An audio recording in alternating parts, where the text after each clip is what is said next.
Hello and welcome back to another tutorial of the Zelda series, how to make some mechanics in Zelda. Today we're gonna make,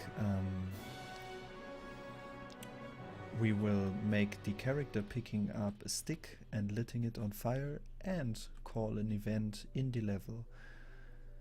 I will show you just how I meant this. So if we just grab this stick, we will attach it to the hand, lit this stick on fire, and if we got this on fire we will jump right into those torches, lighting it up, and if we lit the second one up we will call the event. Yeah, that's it for this tutorial. Now let's jump right into this.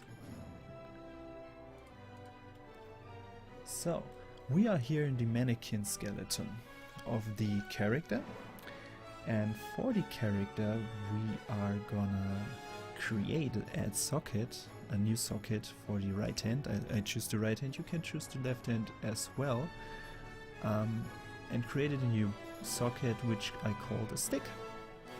Where we now jump is the stick blueprint, which laid down here on the floor, and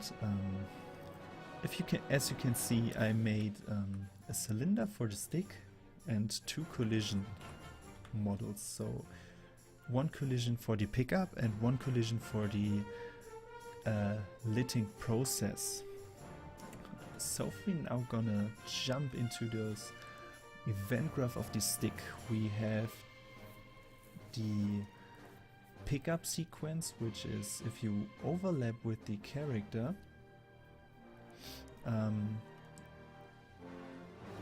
it attaches the component, so the root component of the stick, to the parent of the mesh, especially the socket stick which we just created. We make the location, rotation and scale root to snap to target and set the collision of the cylinder and the stick to no collision. This is the effect so it doesn't get weird if you move, so I had a problem with that, but this one fixed it. As next we jump right into the fire pillar blueprint, which is this one, and there it begins with a little bit harder to get. For the build-up, we have a pillar, which is this one. We made the fire particle, and we get the overlapping volume. I use the box here. You can choose whatever you want here. So if we now overlap with the fire, so with the box, we check whether the fire is active or not.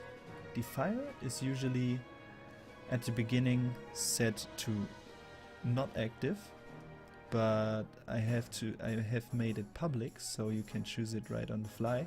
So those ones are not active, and this is the only one which is active.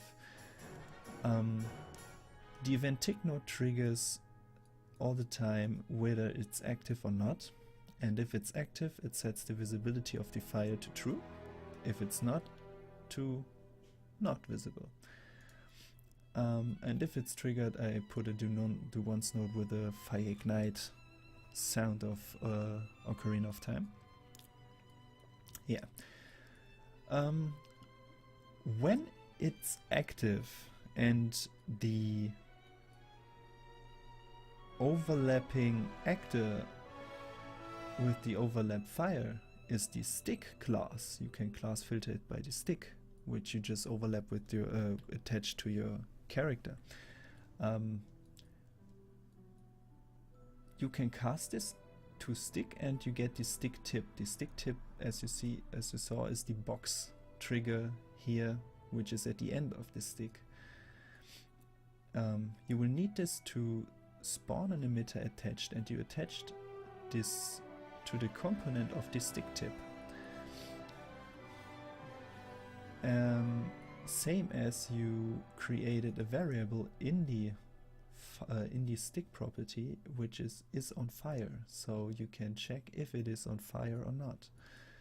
Yeah, you overlap with the thing and set it on fire and spawn an emitter, so the fire emitter, at the tip location, at the stick tip location, and I just scaled this up by 2. Yeah.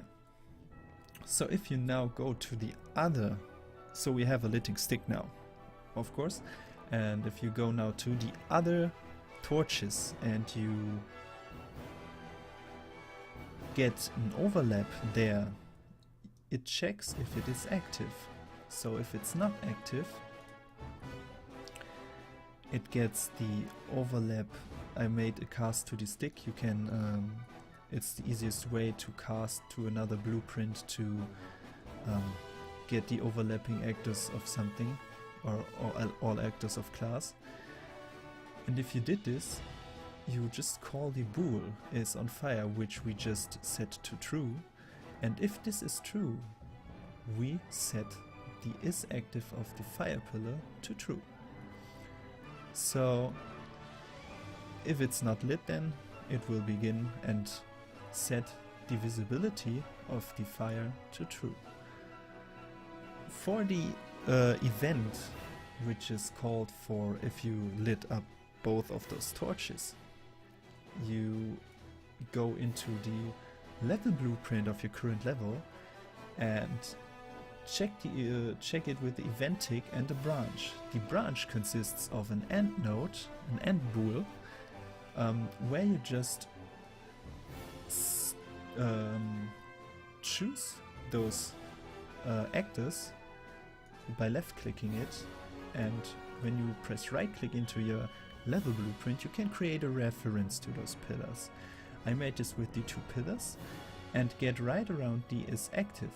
So if both are active, you cast at once a sound and you spawn a treasure. As you know from the Legend of Zelda series events. So yeah, that's it for this tutorial. I will show you now again how this works. So if we jump into it, get the stick, lit it up, and run just to those torches and lit it up, we cast the event. And that's it for this tutorial. Thanks for watching. If you liked it, just press the up thumb, and if you really liked it, you can subscribe my channel for further videos of this tutorial series or even more, because you can comment this video and ask for another tutorial of you can say another game which you're interested in, for the mechanic wise. So thanks for watching, see you in the next video.